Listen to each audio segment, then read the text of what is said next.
Hi, folks. This is Rhee with the Paw Print Animal Rescue Podcast. Before we get to the amazing Irith Bloom, want to say here in the United States, Happy Mother's Day. Whether you're a mother to a human or motherly and maternal to many other living beings, we want to say thank you for all you do. In addition, Stacy LeBaron, she interviewed me for her own podcast called the Community Cats Podcast. You can hear me talk about the state of animal rescue and how to get the most out of your volunteers. You can go to our show notes to listen to that episode. Thanks, and on to the show. This is Paw Print, an animal rescue community, episode 118. I'm Nancy Rhee. And I'm Rhee. Today's guest is the incredible Irith Bloom, positive reinforcement animal trainer, and back for another episode of Ask Irith. Irith Bloom is a positive reinforcement dog trainer in the Southern California area. Her business is called The Sophisticated Dog, and today she answers the question, who's the boss? How dominant do we need to be with our dogs? Basically, what's the best way to approach our relationship with our canine friends? Towards the end, she answers an interesting question.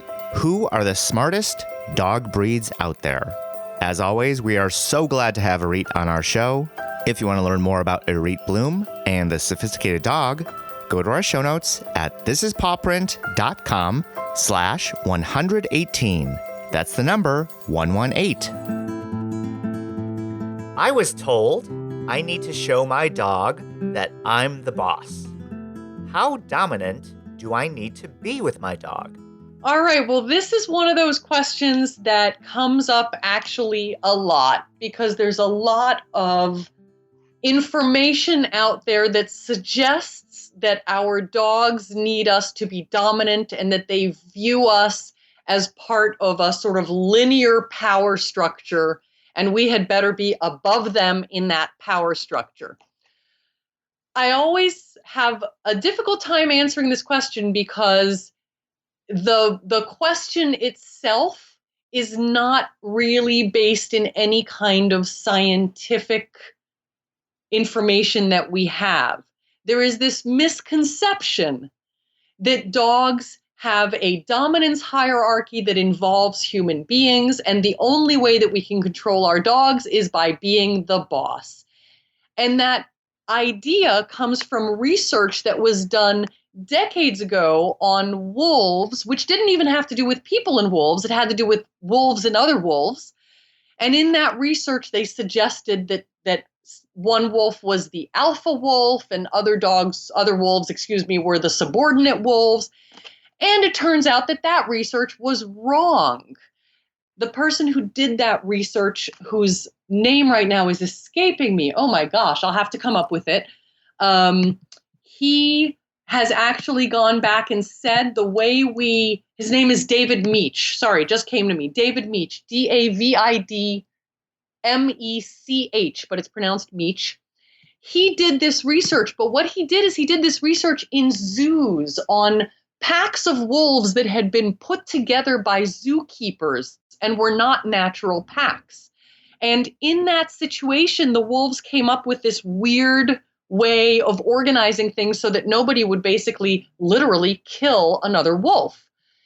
It turns out that in the wild, wolves don't do this at all. Wolves have much more of a family-like relationship. The mother and father wolf are the ones who are mostly in charge and decide where the pack goes and what the pack does.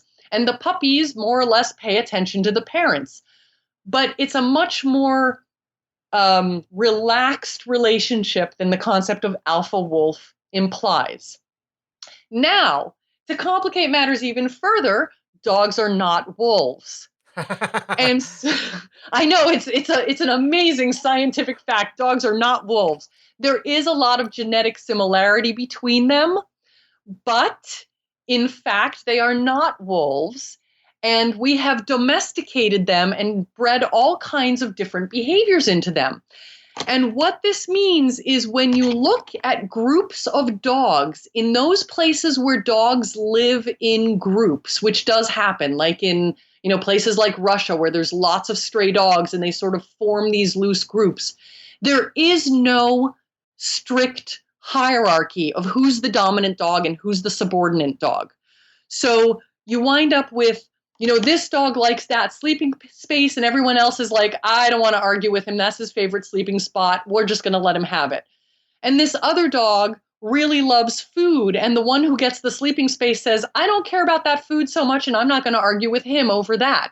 And so instead of it being one dog gets everything, everyone gets little bits here and there, depending on what they like the most and how willing they are to fight for it. And then, to add to the complexity again, I have another really shocking revelation for you, which is that humans are not dogs. There you go. Groundbreaking. Yeah. Groundbreaking, isn't it? And so when dogs look at us, they don't look at us the same way they look at another dog. They are smart enough to understand that we are something different. And so I don't think they look at us and think, wow, are you the dog who's in charge? First of all, because there's normally not a dog who's in charge.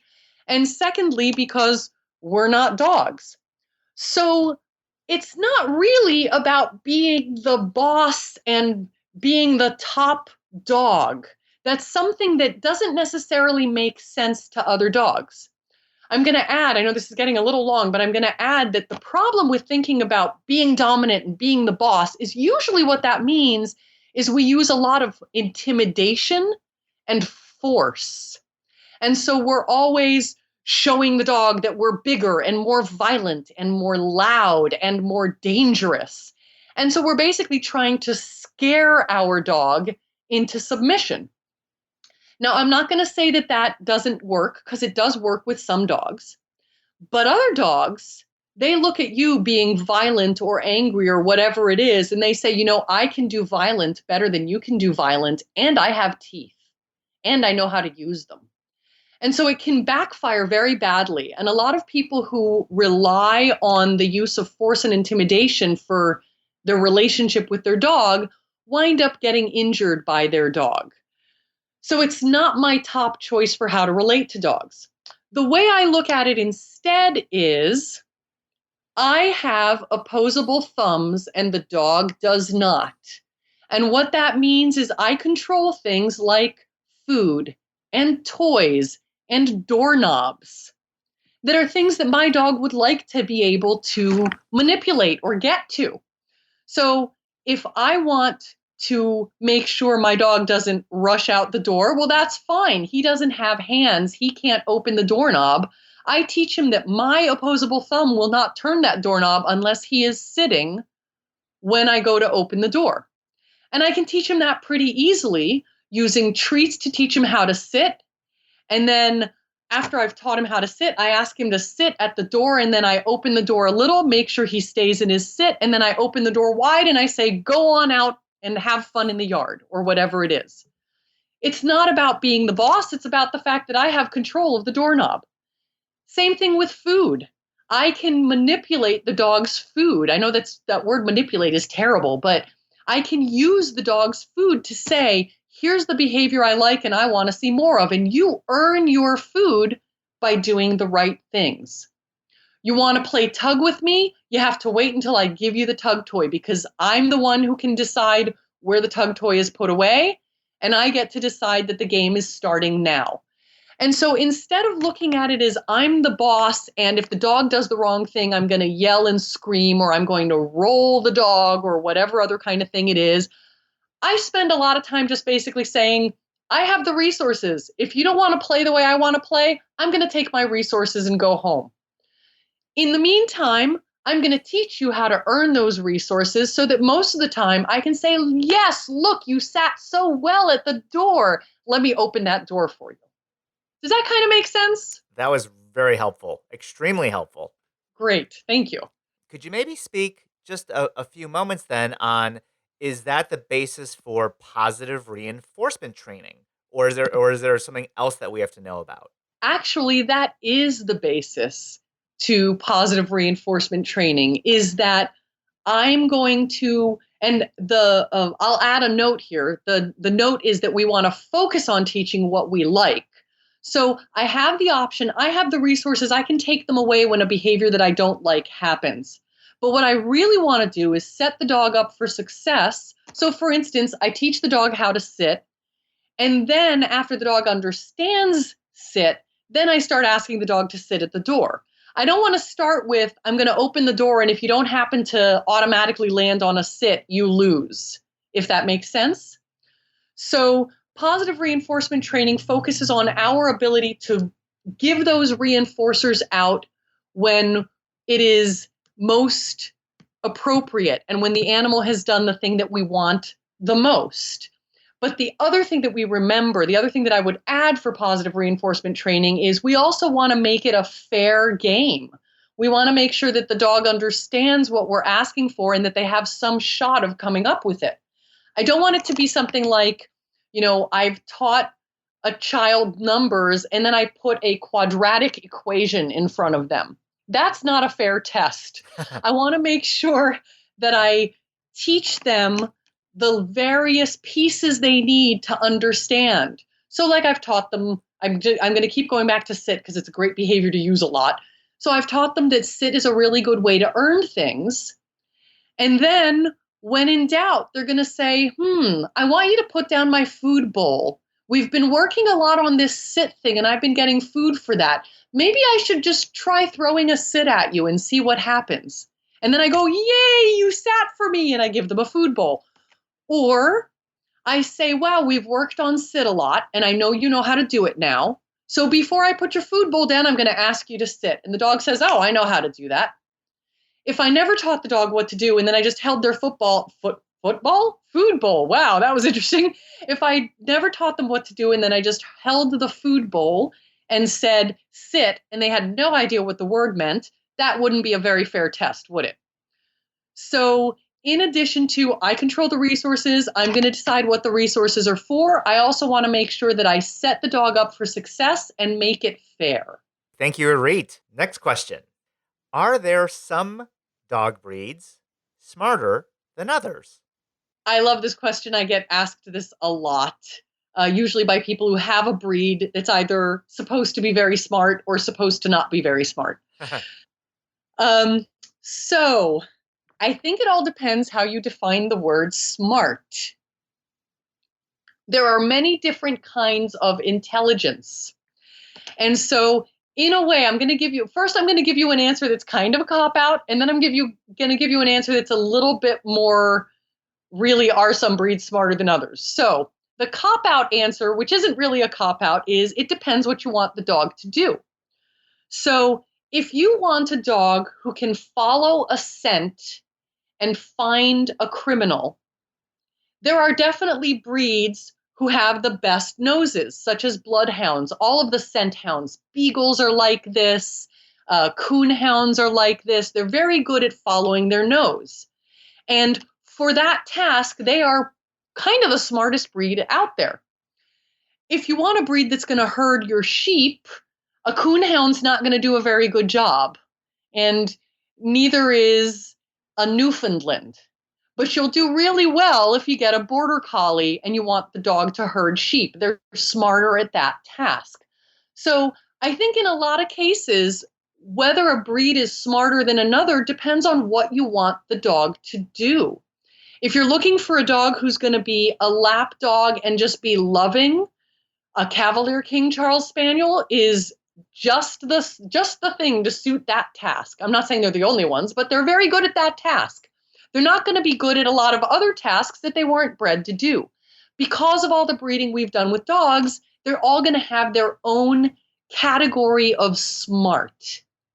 Now, if you're looking for dogs who problem solve a lot like humans, you will tend to find that the herding breeds are the ones who problem solve the most like humans. So this is the sort of more serious answer. And that's partly because they have been taught to solve problems along with us. They have been bred for that for many, many, many years. That's why a sheepdog pays attention to the shepherd, because they've been bred to be the kind of dogs who pay attention to the shepherd.